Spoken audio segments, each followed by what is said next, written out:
Nation, the Attorney General of the Federation, Mr. Mohammed Adoke, has called for an urgent review of the anti-corruption laws in the country and the enactment of new bills on assets recovery, bribery and proceeds of crime.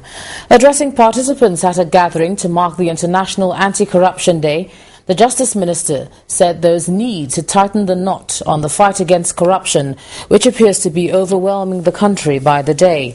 He said Nigeria continues to rate low on the corruption index, mainly as a result of the country's anti-graft agencies that are perceived to be very weak.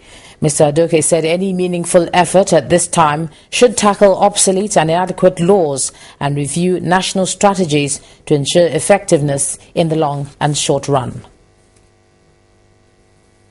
This conference, organized by the Interagency Task Team in commemoration of the Anti-Corruption Day, is a day to take stock of the journey so far and re-strategize for the continuing fight against corruption in Nigeria.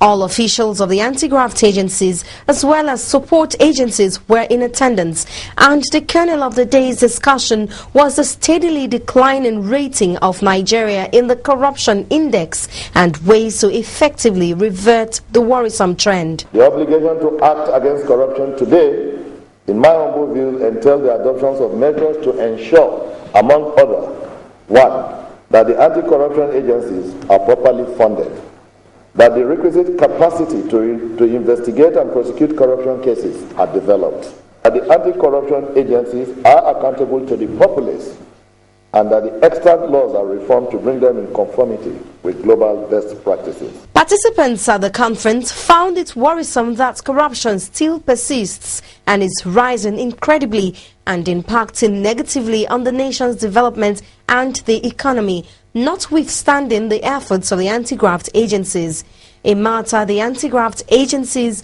said must change. And institutions, including institutions that actually fight corruption, have themselves been permeated by corruption itself. So that's when you say the matter has become systemic, has become so bad that you need something that is much more serious than merely incremental and partial remedy.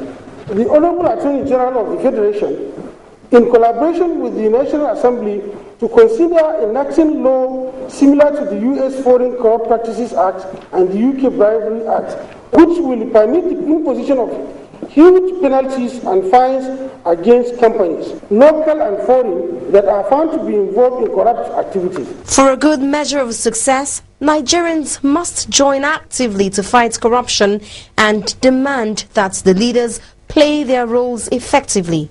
But then such bills as the Witness Protection Bill, Whistleblowers Bill and the likes must be passed first. These key players in the corruption fight say it is still Nigerians that will see to it that the lawmakers enact these bills in the very near future. Omelogo, Naji Channels Television News.